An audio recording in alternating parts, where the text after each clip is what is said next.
شروع کرتے ہیں آج کی کہانی۔ تمام گواہوں اور ثبوتوں کو مد نظر رکھتے ہوئے عدالت ملزم فیروز کو سزائے موت۔ جج صاحب نے ابھی اتنا ہی کہا تھا کہ ساتھ لکھتے لکھتے ان کے قلم کی نب ٹوٹ گئی۔ انہوں نے فوراً قلم دان سے دوسرا قلم اٹھایا، لیکن جیسے ہی انہوں نے سزائے موت لکھنا چاہا تو دوسرے قلم کی بھی نب ٹوٹ گئی۔ جج صاحب کا ماتھا ٹیکا۔ انہوں نے قلم دان میں سے تیسرے اور آخری قلم کی طرف ہاتھ بڑھایا اور پھر سے لکھنا شروع کیا، لیکن جیسے ہی انہوں نے قلم صفحے پر چلانا چاہا تو اس قلم کی بھی نب ٹوٹ گئی۔ اب تو مارے حیرت سے ان کا کوئی ٹھکانہ نہ رہا۔ وہ 10 سال سے جج کے عہدے پر فائز تھے۔ انہوں نے بہت سے ملزموں، چوروں، قاتلوں اور ڈاکوؤں کو سزا سنائی تھی، لیکن کبھی ایسا واقعہ پیش نہیں آیا تھا۔ 3 مرتبہ قلم کی نب کا ٹوٹ جانا اتفاق نہیں ہو سکتا تھا۔ کیس کے نئے سرے سے تفتیش کی جائے۔ اس مرتبہ ہم خود جائے واردات پر جا کر معائنہ کریں گے۔ جج صاحب کی بارعب آواز کمرہ عدالت میں گونجی تو تمام حاضرین حیران رہ گئے۔ عدالت برخاست ہو گئی۔ جج صاحب پولیس انسپکٹر کے ساتھ جائے واردات کی طرف روانہ ہو گئے۔ یہ کیس نذیر احمد نامی ایک کسان کے قتل کا تھا۔ قتل کے الزام میں نذیر احمد کے بھائی فراز کو گرفتار کیا گیا تھا، اور واقعہ کچھ یوں تھا کہ نذیر احمد اپنے کھیتوں میں ہل چلا رہا تھا۔ دوپہر کے وقت اس کا بھائی فراز گاؤں سے کھانا لے کر آیا۔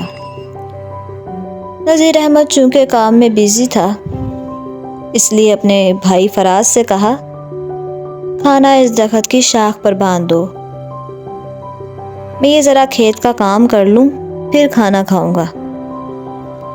فراز کھانا شاخ پر باندھ کر چلا گیا۔ کھیت میں ہل چلا کر نذیر احمد نے کھانے کی طرف رخ کیا اور کھانا شاخ سے اتار کر وہیں بیٹھ کر کھانے لگا۔ ابھی اس نے کھانے کے چند ہی لقمے کھائے تھے کہ وہ گر پڑا اور تڑپ تڑپ کر وہیں اس کی روح نکل گئی۔ اس کے آس پاس دوسرے کئی کسان کام کر رہے تھے۔ وہ دوڑے چلے آئے، اسے ہسپتال لے جایا گیا۔ پوسٹ مارٹم کی رپورٹ کے مطابق نذیر احمد کی موت زہر سے ہوئی تھی۔ اب سوال یہ تھا کہ اس کھانے میں زہر کس نے ملایا تھا؟ پولیس نے ہانڈی کی باقیہ کھانے کو چیک کیا کہ کھانا پکاتے وقت کوئی زہریلی چیز نہ گر گئی ہو۔ بقیہ ہانڈی سے نکال کر ایک بلی کو کھلایا گیا، لیکن بلی کو کچھ نہیں ہوا۔ اب پولیس کی شک کی سوئی نذیر احمد کے بھائی فراز پر اٹک گئی کہ اس نے راستے میں زہر ملایا ہوگا۔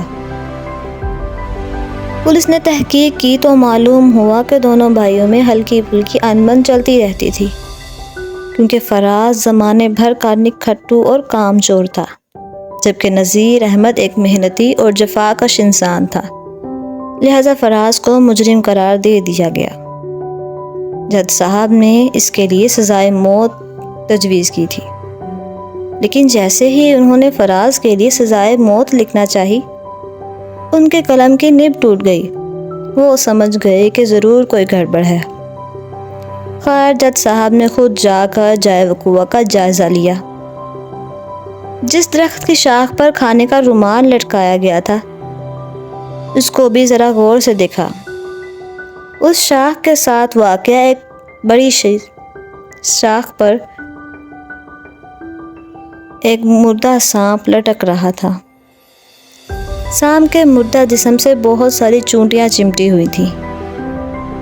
نذیر احمد کے کھانے میں بھی چند چونٹیاں ملی تھیں، لیکن کسی نے اس وقت چونٹیوں کی طرف دھیان نہیں دیا۔ لیکن اب سارا معاملہ جج صاحب کی سمجھ میں آ گیا تھا۔ سانپ کا زہر ان چونٹیوں کے ذریعے ہی کھانے میں پہنچ گیا تھا۔ اس طرح اللہ تعالیٰ نے ایک بے گناہ آدمی کو سزائے موت سے بچا لیا تھا۔